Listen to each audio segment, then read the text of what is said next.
Welcome everyone, and thank you for joining us to learn more about the first of 4 innovative practices in adult education that we will be recognizing over the next 3 years. Our agenda today includes remarks from Cheryl Keenan, Octave's Director of Adult Education and Literacy. I will provide a brief overview of the project, followed by a discussion of the criteria and process by our principal investigator, Judy Allen-Prez. Next up, we will hear from each of the 4 practices, followed by a panel discussion focused on innovation. Following the panel discussion, we will take questions from our audience.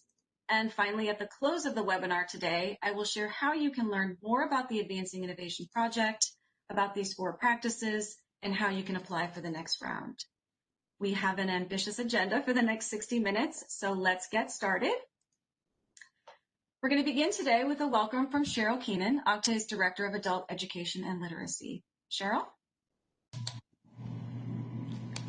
Good afternoon. It's great to be here today to welcome you to this webinar, especially during National Adult Education and Family Literacy Week. This webinar is one of a series of activities that my office, the Office of Career and Technical and Adult Education, or OCTAE, is sponsoring this week to raise awareness about the value of adult education services.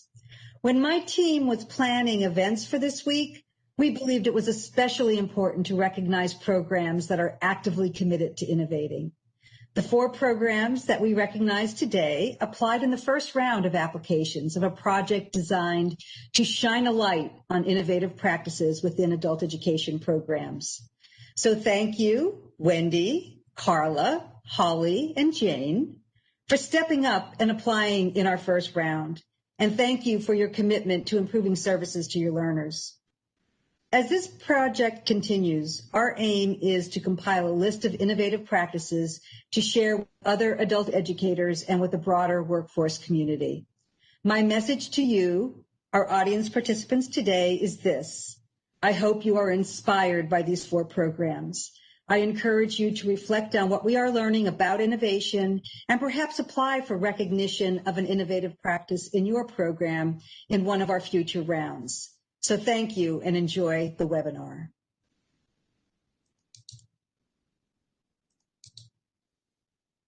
Thank you, Cheryl.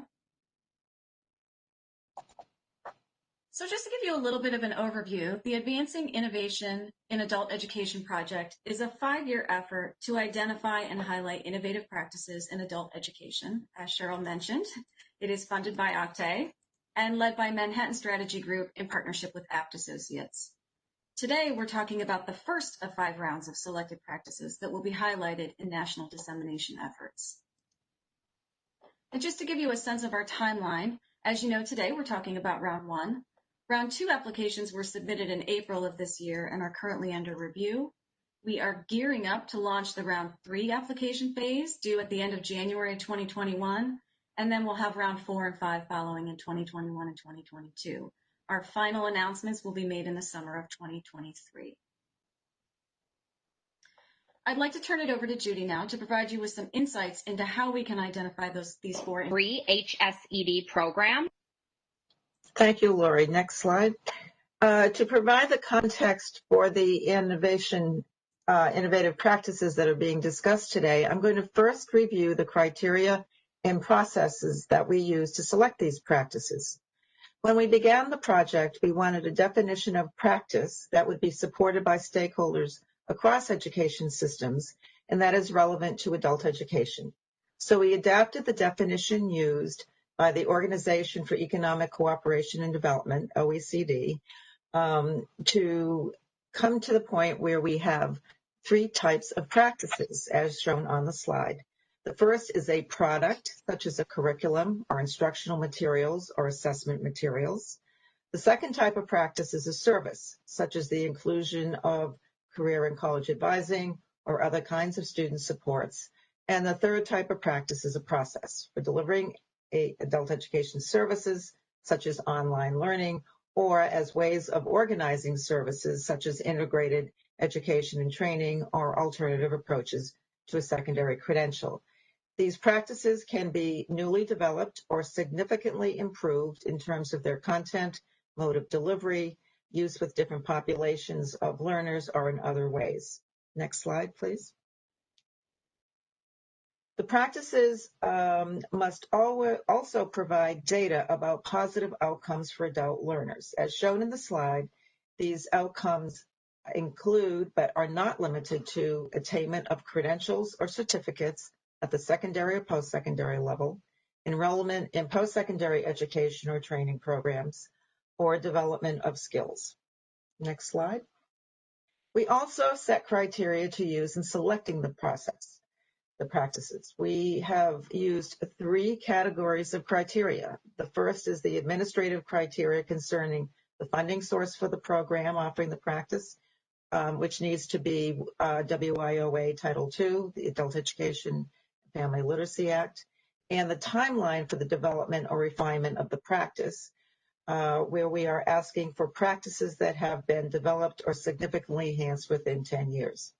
The second category of criteria address the features or characteristics of a practice, such as meeting the definition of a practice in terms of being a product, service, or process, that the practice be innovative, which is defined as a practice that is different from what is generally implemented in adult education as determined by existing literature about ABE program services and learner impacts, or the expert judgment of individuals with knowledge of current adult education program services. The stipulations in Title II of the WIOA also are a source of categories of practices that we are considering for the project. The third feature is that a practice be portable, which means that it can be used in whole or in part by another education program, depending on the requirements for staff development, the cost of implementing the practice, and the availability of professional development. The last category concerns learners' outcomes from participating in the practice, where the outcomes need to be positive. They should be reasonable given the type of practice that the innovation is, and that they should be based on national reporting system or similar types of data from at least 1 year of learners' participation. Next slide. Our last process was to set up 3 stages of selecting practices. In the first stage, we rated the practice based on those categories that I just discussed in the previous slide. Concerning the funding and timeline for the practice's development and use, the features of the practice, and learner outcomes. For the clarification stage, we collected additional information, particularly about the processes for implementation, the resources needed, the staffing, and the learner outcomes. The final stage was validation. In this stage, we collected more information and data about the practice and learner outcomes. In future rounds, the validation stage may also include a site visit to observe the practice in operation and talk with staff implementing the practice. Based on these processes, we selected 4 practices for round 1 of the project. Next slide. So the 4 practices we selected are the Integrated Basic Education and Skills Training Program, IBEST, implemented at Pima Community College in Tucson, Arizona. The Integrated High School Equivalency Diploma, known as HSED program, at Western Technical College in La Crosse, Wisconsin. The Multi-Craft Core Curriculum High School Equivalency Diploma, shortcut name is MC3 HSED program, in Literacy Services, conducted by Literacy Services of Wisconsin in Milwaukee and Waukesha, Wisconsin. And the fourth is the National External Diploma Program, NEDP, which is being implemented at the Mercy Learning Center in Bridgeport, Connecticut. These 4 practices all aim at expanding access to adult education and at expediting the amount of time learners spend in adult education. They involve the attainment of a secondary credential, including a traditional high school diploma, an equivalency diploma, and a GED. They address learners' transition to further education, training, or employment early in the practice to facilitate learners' next steps. They involve collaboration with partners, and they all have flexibility in delivery to account for learners' varied schedules and commitments. We are delighted to have the representatives from each of the practices with us today to provide an overview of their practices. After their presentation, I will facilitate a discussion with them about the features of their practices. For those of you in the audience, we would ask that you begin to submit your questions about this individual practices using the chat function, and we will address the questions at the end of the discussion with the practice representatives. Next slide. We will begin our presentations this afternoon with Wendy Shader-Black from the IBEST program at Pima Community College in Tucson. Wendy? Thank you so much, Judy. I am so proud to be here today representing Pima Community College and our Adult Basic Education for College and Career program. Today, I will be highlighting some of the innovations that have led to student success within our IBEST programs. IBEST, or Integrated Basic Education and Skills Training, is a collaborative instructional model that comes out of Washington State. In IBEST, students work toward multiple goals at the same time: post-secondary certificate, high school equivalency diploma for those who need it, industry-recognized credentials, and employment in the sector in which they study. All of our IBEST programs have some common features, including an adult education instructor and career and technical education, or CTE instructor, co-planning and co-teaching. We have students in IBEST with high school diplomas and students who are seeking high school equivalency diplomas.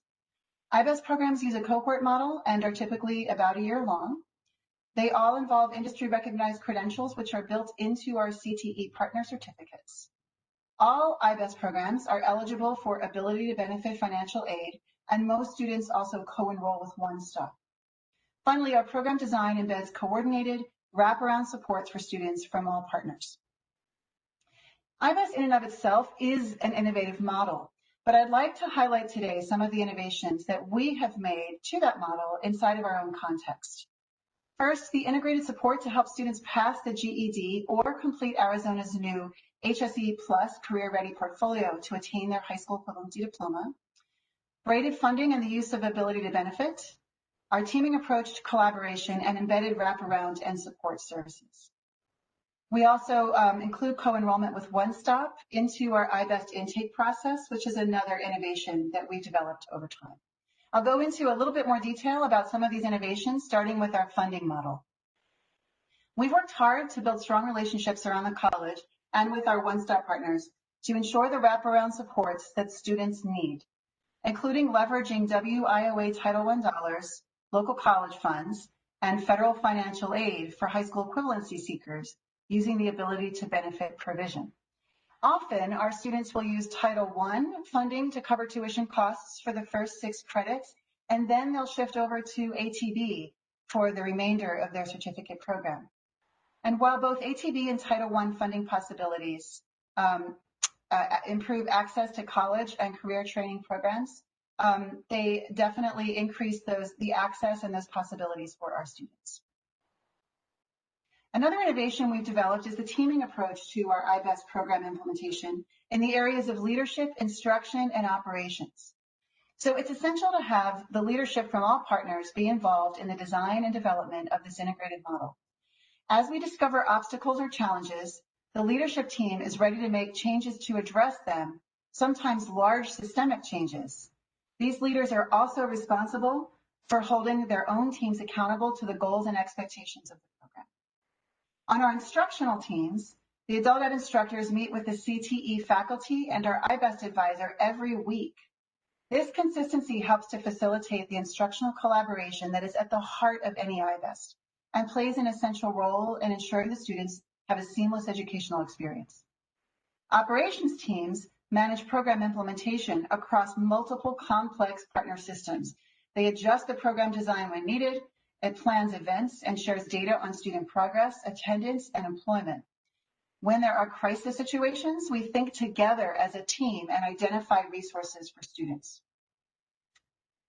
Over the last couple of years, we've expanded our IBEST team to also include 1 IBEST program advisor and 2 student services specialists.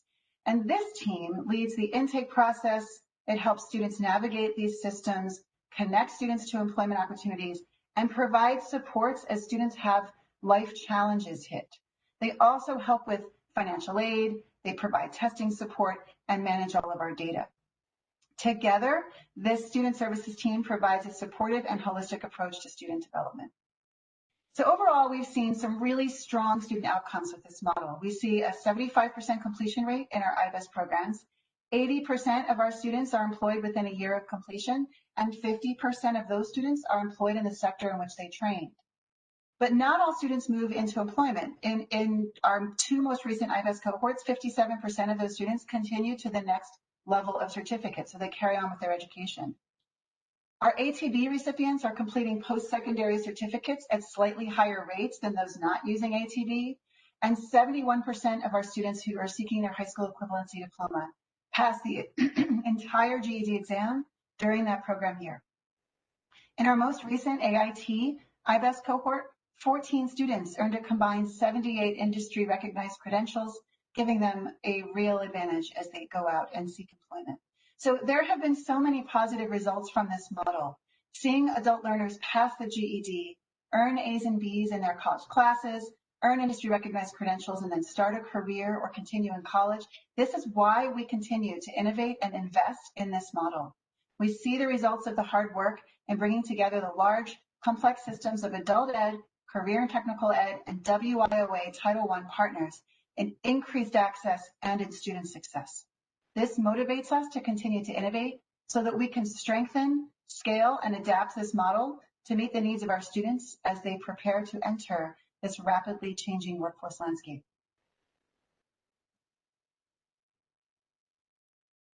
Thank you, Wendy. Our next presenter is Carla Walker, who is a science and math instructor who has been part of the team at Western Technical College in La Crosse, Wisconsin, that developed the integrated high school equivalency diploma program. Carla? Hi. Western TC redesigned its 509 HSED program in 2016 to align with Wisconsin's shift in ABE curriculum to address the U.S. Department of Education's college and career readiness standards in adult education and reflect the Workforce Innovation and Opportunity Act's priorities. The 509 Integrated High School Equivalency Diploma is an alternative route through which adults in the state of Wisconsin can earn a high school equivalency diploma that is awarded by the Wisconsin Department of Public Instruction. Most learners in our program complete in 2 semesters, but there is a high degree of flexibility, so some learners have finished in a semester and a half, and some have finished in more than a year. The first semester can be co-taught by 2 certified teachers face-to-face, or taught by 1 certified teacher, or teacher guided through individual instruction on Blackboard. The second semester course can be taught by 1 certified teacher or teacher guided through individual instruction on Blackboard. And learners have earned up to 12 college credits upon completion of the integrated HSED program.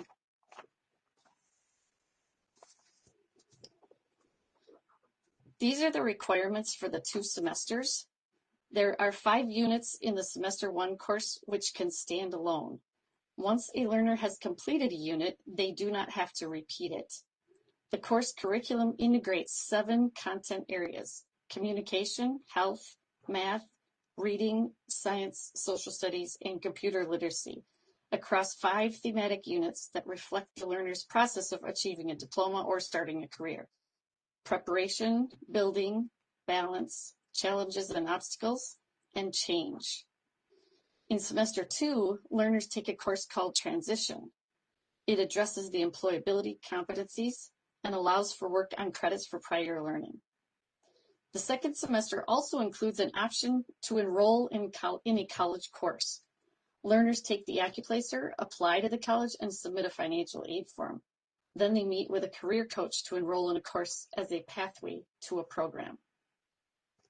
The civics exam must also be passed in order to receive an HSED at Western. It can be taken in either one of those semesters.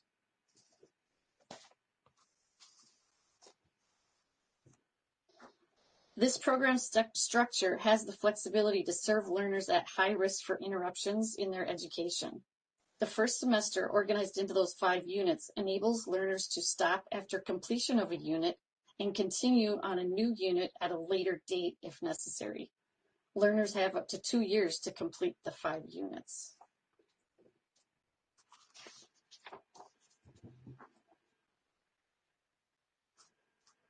Each unit in semester 1 begins with a guiding question based in social studies or civics, and instruction focuses on learner exploration, problem solving, participation, and growth.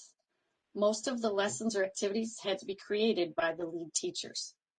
Although there are no formal tests, there is constant assessment through discussion, project-based and individual assignments, reading, writing, lab work, problem solving, and teamwork.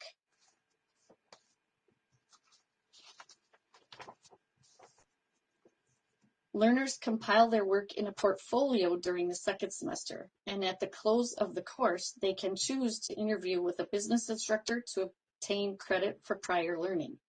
This is allowable because the curriculum for this 509 course is parallel to that of a WTC business course called Professionalism and Success. Learners can also obtain an additional 3 credits for the documentation of their work history and an industry-recognized customer service representative certificate.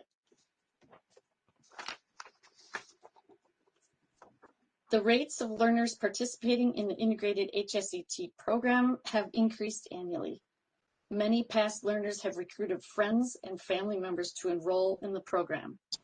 More than half of the learners who earn an HSED also earn college credit and try a program at Western. Credits earned range from 3 to 12.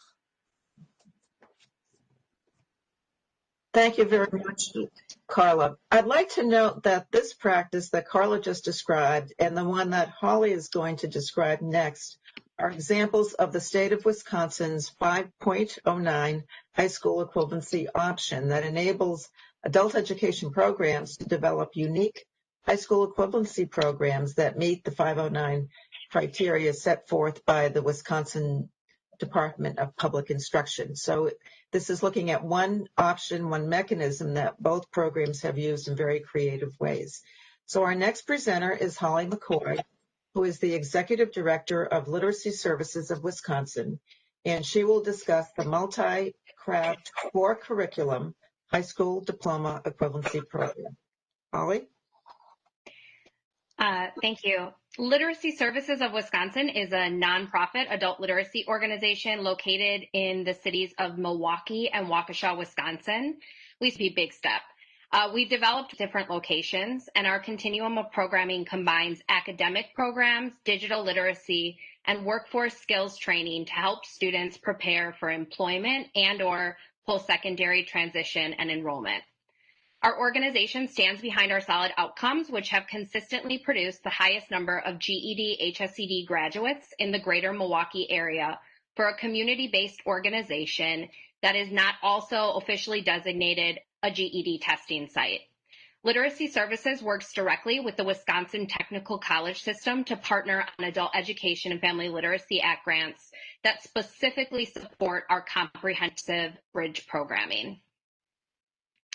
About 3 years ago, Literacy Services received a grant from our local Impact 100 that provided us the opportunity to design and pilot an integrated education and training program in partnership with the Wisconsin Regional Training Partnership Building Industry Group Skilled Trades Employment Program. Say that 5 times fast, WRTP Big Step.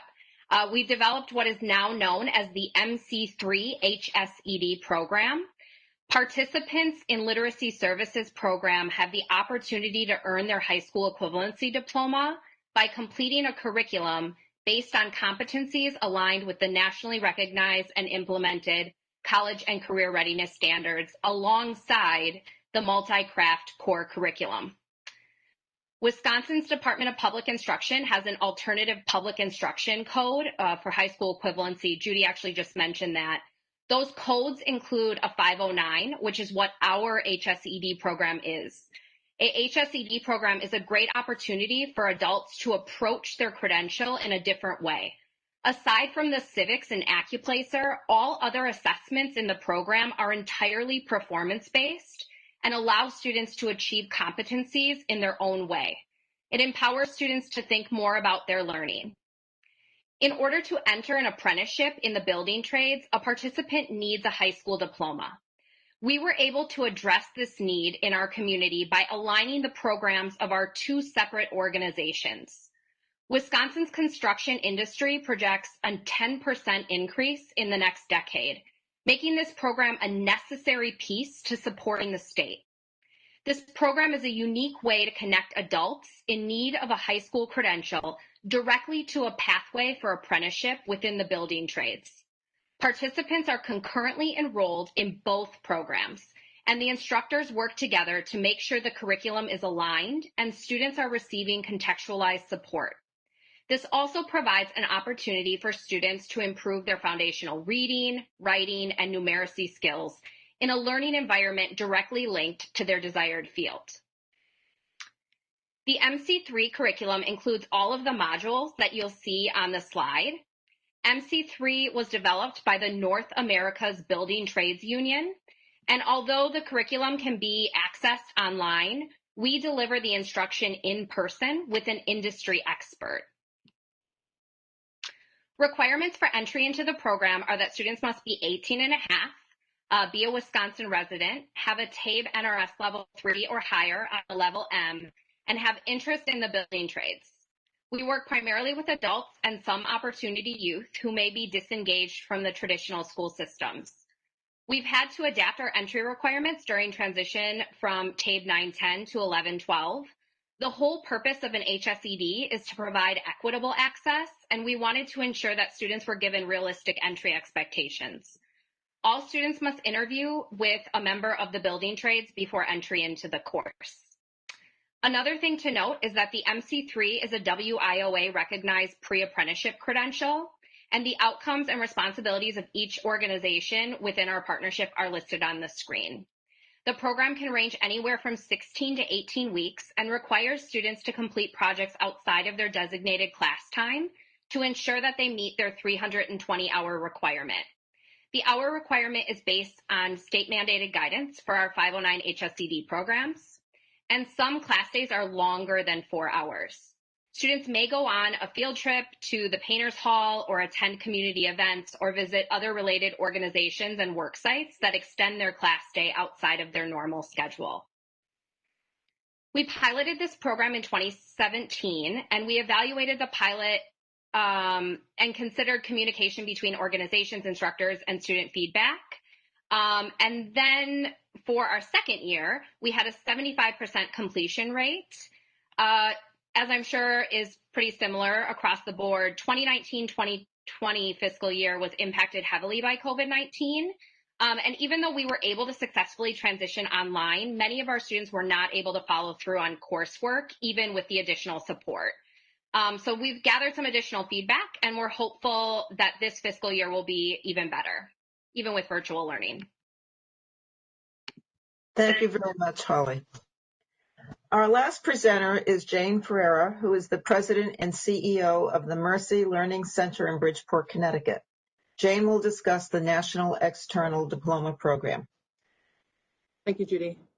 Mercy Learning Center is a 33-year-old nonprofit organization located in Connecticut's largest city, one of the most economically challenged, Bridgeport. Our population is 143,000, of which 20% of women are without a high school diploma. We are accountable to the State of Connecticut Adult Education Department and to the Mercy Learning Center Board of Directors.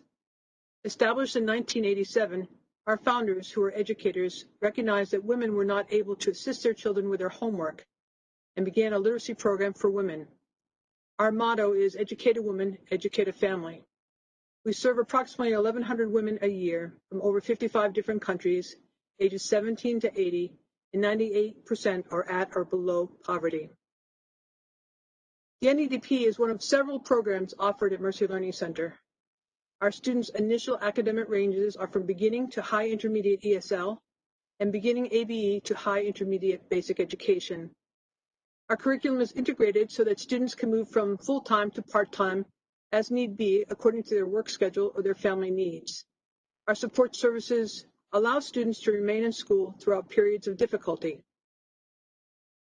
The National External Diploma Program is a competency-based high school credentialing program for adults with prior education, work, and life experience who need a secondary credential to establish or advance in a career or enter post-secondary education. The NEDP is not an instructional program. but is a performance assessment system that enables adults to earn a high school diploma by demonstrating academic and life skill competencies in 10 content areas. Adults demonstrate their skills or competencies by completing simulations of life and work activities in content areas such as applied math, civic literacy and community participation, geography, science, and 21st century workplace. Since 2014, the NEDP has been greatly enhanced, and the NEDP competencies are now aligned to the college and career readiness standards in adult education, and also taken into account the integrated education and training requirements in the Workforce Innovation and Opportunity Act. As of 2020, the NEDP can be delivered entirely virtually or in person. The NEDP has two phases of assessment.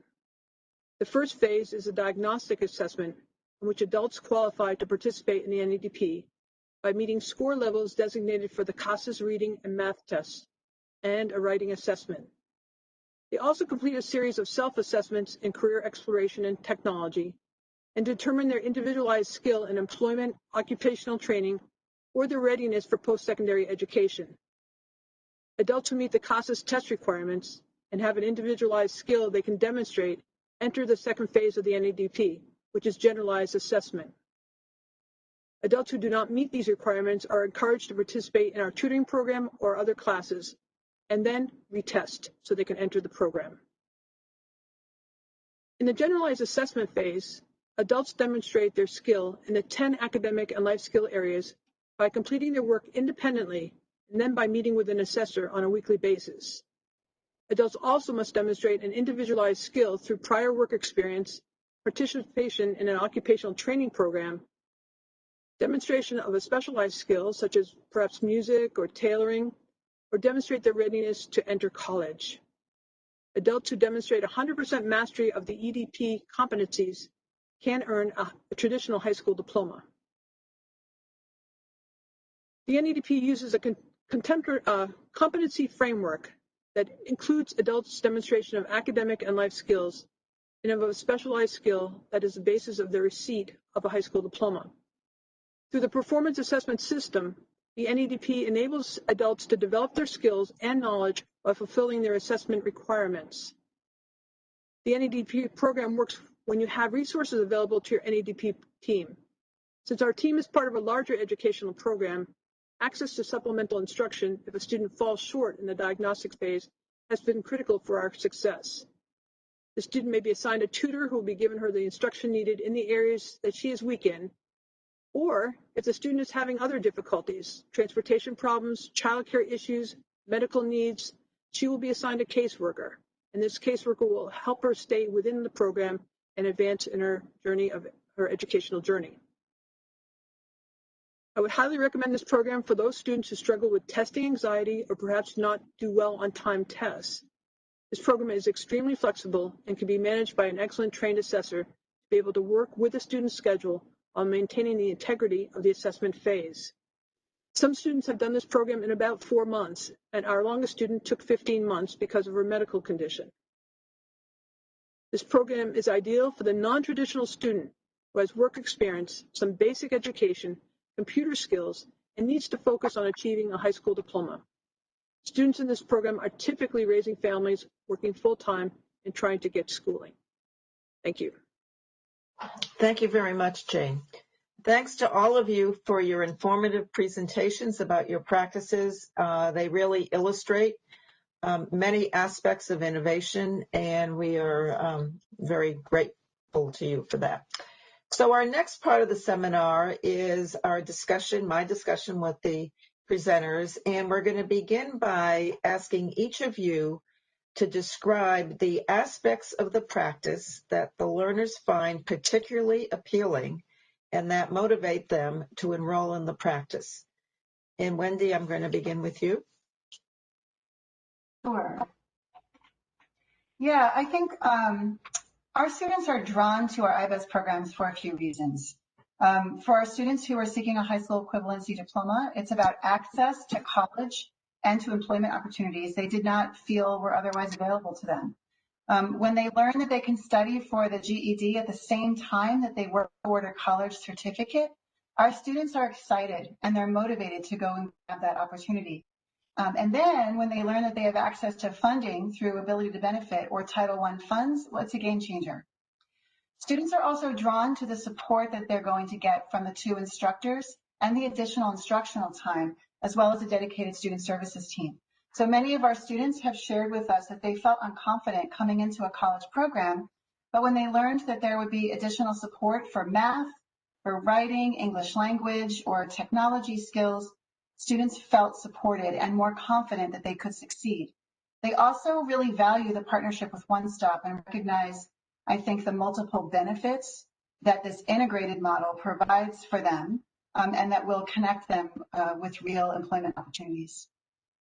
Great. Thanks very much, Wendy. Carla, are you on? Next. Yep, here I am. Great. Our HSED option is the only other alternative to GED testing at Western. And so our learners, the learners who enroll in our program usually have high anxiety about testing. Therefore, they are attracted to the course for that reason. Student evaluations from the co-taught face-to-face course are overwhelmingly positive in regard to experienced co-teaching and cohorts. The team decided early on that to achieve the goal of integrating the curriculum, we would need a team of 2 experienced teachers in the classroom throughout the class time to ensure rigor, just-in-time learning, and expediency. This aspect of the practice appeals to learners because they see 2 adults interacting professionally, always have a model student to follow, and have 2 teachers that know them and care about their success. The cohort, grown over the first semester, includes the teachers and continues through the second semester transition course. The cohort keeps learners motivated, holds them accountable to each other, and allows every learner to excel in some area to build their confidence. Thank you very much. Great. Holly. Yeah, so many of our students are excited that they have an approximate timeline from start to completion. They've wanted to complete their high school diploma for quite some time and are just excited to be able to do that and begin learning pre-apprenticeship skills. We also offer supportive services through FSET and other community partners. So we support our students with bus passes, childcare support, all of that. And we make sure that students are only at one location. We have a literacy services instructor on site at WRTP Big Step. This way our students don't have to figure out how to get from point A to point B. So we try to make sure that it's really accessible, especially because transportation can be such an issue for so many of our students. And for many students who cannot pass the GED, this is just an awesome alternative option. Great. Thank you very much, Holly. Jane, would you like to talk about what attracts people to the NEDP? Yes, I think for most of our students, it's the flexibility and the independence that the program allows, so they can come here to the center or they can do the work from home. And being remote now, it's really been flexible during the COVID-19 experience. For the English language learner student, the pace and the opportunity to process and reflect has been a key reason for their choice of this program. It gives them time to learn while they're accomplishing these assessments.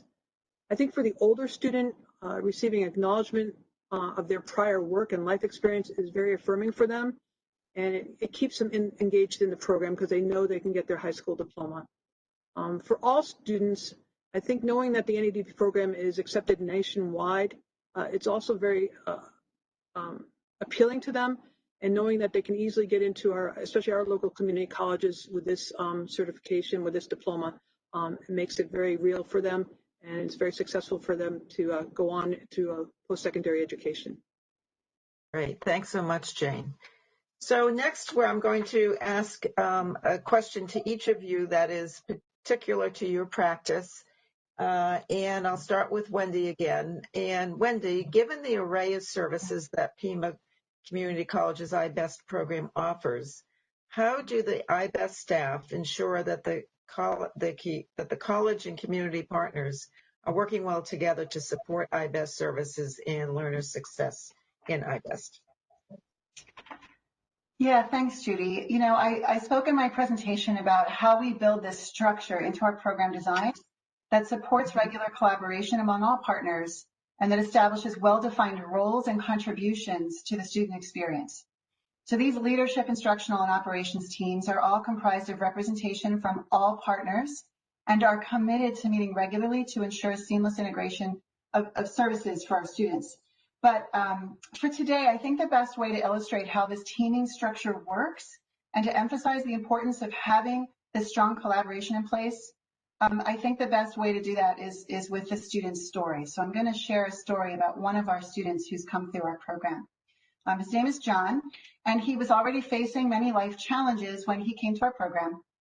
He learned about our iBest in automated industrial technology while he was on a college visit with his ABE class and discovered that he could pursue career training while studying for his GED. So our program advisor connected him to our dedicated workforce development specialist over at One Stop, who helped John enroll there and develop a training plan. He was then able to access Title I funds to cover the cost of tuition in the first semester. So about a month into the program, John became homeless. The iBest program advisor reached out to her network of community partners to identify resources that could help him find temporary housing and address food insecurity issues as well. She connected with One Stop again to let them know what was happening so that they could help him find employment and get out of this vulnerable situation. Because John was technically still considered a youth, he was eligible for a youth internship, and his adult education instructors coached him in what to expect on the job and how to be prepared for employment. He got the internship and was able to return to a safer housing situation within a couple of weeks. But just a few weeks after that, our college closed due to the pandemic, as did the company where John was interning. So our adult ed team worked with our college's student services teams to help John apply for emergency funds and borrow a laptop so that he could continue to study. Our CTE and our AE instructional team worked together to quickly get the classes into an online environment, and they adjusted our program schedule so that students might still complete the program on time. One Stop helped him get back into his internship when they reopened. Our student services team helped him get vouchers for the GED and let him know when the testing center reopens in August so that he could schedule his remaining GED tests. So just a week ago, last Friday, John called and let us know that he passed the GED and he earned his high school equivalency diploma. So he is going to be participating in our first ever virtual HSE graduation this Thursday night. I think it's difficult for many to imagine navigating a return to school itself, just that, but then facing housing and food insecurity, unemployment, dealing with a pandemic, and all the while knowing how hard it can be to navigate through the multiple systems that provide critical resources. So while most of our students may not face the kind of storm of challenges that John faced, they all have their own unique challenges, and a cohesive partnership ties together these resources, making it much more likely that each individual student can persist and reach their goals. A strong coordinated partnership is the key to providing the kinds of support to each of our students that will help them succeed in their college program and in their future careers. Okay, thank you very much, Wendy. I'm going to ask the rest of you just to shorten your remarks a tad so that we have a little bit of time for questions. And Carla, tell us about the ways in which the integrated thematic spiraled approach to your 5.09 curriculum enables the students to learn the content and skills required for the HSED while providing flexibility in their schedule. Okay, the key is the integration of the competencies. There is no science hour, math hour, communications hour. There are 27 to 34 lessons or activities per unit that address at least 2 subject area competencies at once. For example, one lesson includes reading the article, "You Can Grow Your Brain" from Health and Science News. It presents the research findings that by exercising your brain, you can learn throughout your life, and that it is a myth that you can't get better at math. This lesson not only provides an opportunity to learn about reading skills, comprehension, and reading strategies, but also math anxiety and science methods. In another lesson, we have students pretend they are on a deserted island together. They're building cohort problem solving, doing some critical thinking, and looking at social studies concepts. They must choose 10 items from a sinking ship that might be useful to them to survive. Then they come together in groups and negotiate until they have unanimously agreed on the 10 items the group would retrieve. And they write about their experience with this activity. So that hits social studies, health, and communication. We then weigh all the chosen items using pound and gram scales, which sets them up to, and those are science and math competencies. And this sets them up to learn metric to English and metric conversion to get a total mass in kilograms. So those are just a couple examples. Learners lose interest in figuring out which subject area they are working on. We take care of addressing the competencies. They learn the skills through participation and determination. We knew our program had to be flexible in order to accommodate our high-risk learners and their complicated lives. We built the 5 3-week units to stand alone so that if a learner completed only one and then had to step out, they could smoothly transition back into the class in the next semester if they chose. They could also smoothly transition to the online Blackboard version for 1 unit and back into the class, or they could do the online version for the rest of the semester. The units do not have to be taken in order. Our managed enrollment plan allows students to start in the second and third unit and then cycle back to unit 1 and 2 in the following semester. This way, learners that don't arrive on day 1 don't have to wait a whole semester to join the course.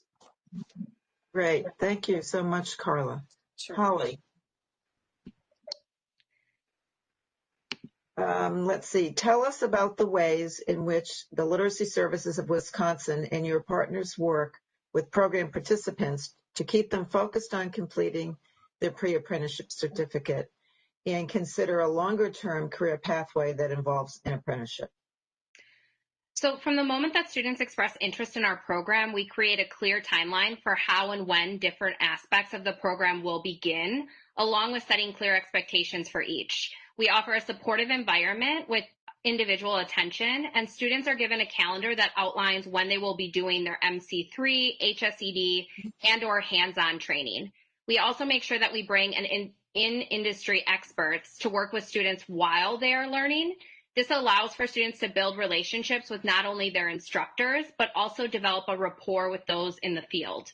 Ahead of graduation, students interview again with leaders in the building trades to get feedback on what they can continue to improve on and how they are excelling in their work. After completion of the program, WRTP works with students to match them up with jobs and contractors.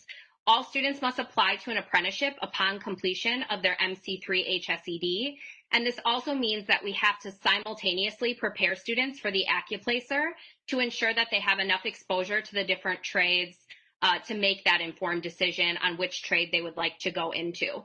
And I'll actually place a quote from one of our students in the chat just to save us some time. Okay, thank you so much, Holly. Excellent, thanks.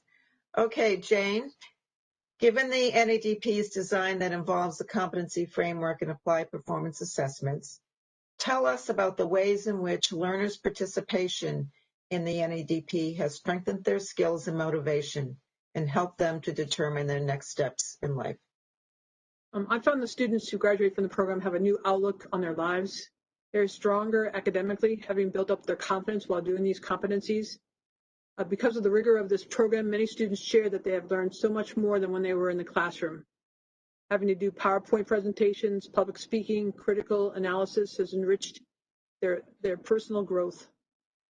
Most are now confident that they want to go to college, and many are deciding on careers. Some of the practical applications of the life skills they have had to demonstrate in the program assisted them in their own child rearing, the workplace responsibilities, and even in their family health. For example, doing the health competency, many apply their knowledge to the current illnesses that they've learned to their own family. They feel prepared to do CPR. They can identify a stroke victim. After completing this competency, many of them decide to go into a health career. I believe that CASA has done a wonderful job keeping this program relevant, digital, and academically fair, but extremely challenging. Thank you very much, Jane.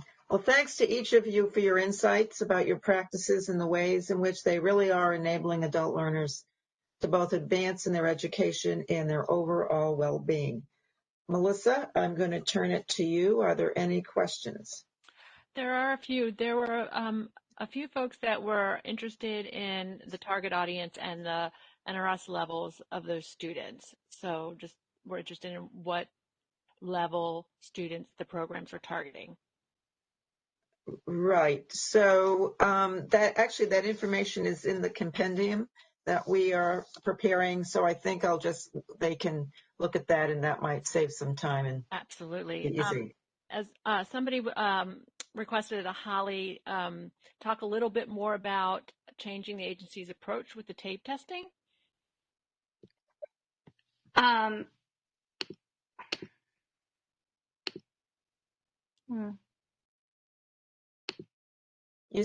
think, Holly, you said that when you went from the 9-10 to 11-12, you had to change something. Do you recall? Yeah, so it was more that, so in Wisconsin, typically, and this is pretty much standard for everyone, we used to have sort of the NRS level 4 on a 9-10. And for most students, that still made our program accessible, and it made sure that students were prepared and ready to do that work. When we shifted to the 11-12, we were seeing that students weren't as able to test at that level 4. And so we just adjusted the NRS level to a level 3.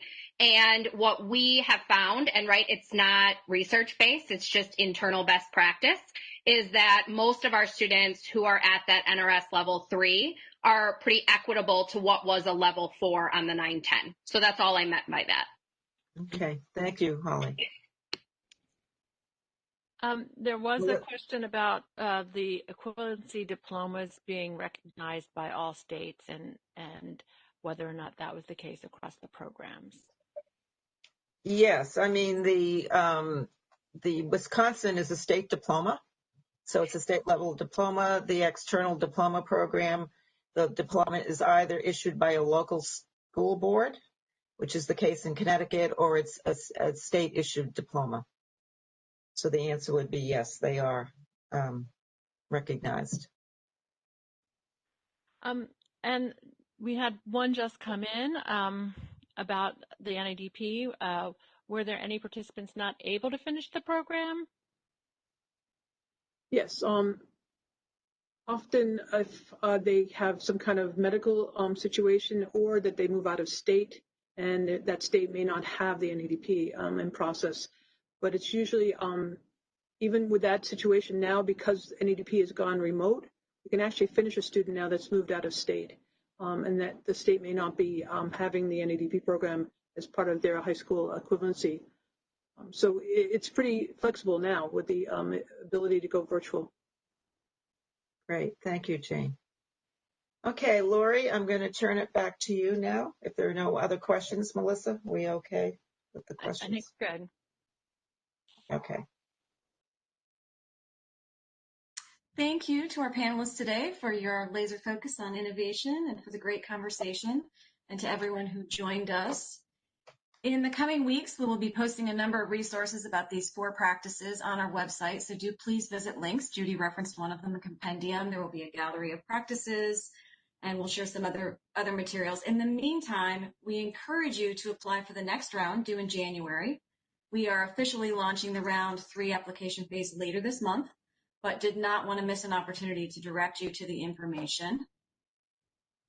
And finally, you heard about this a little bit earlier. Please save the date for our virtual site visit with Pima Community College. If you've never experienced a virtual site visit, I encourage you to join us. It will be 90 minutes. The visit will give you an opportunity to hear from a host of stakeholders, including students and teachers, and will emphasize the critical role of partnerships. Thank you again for joining us today.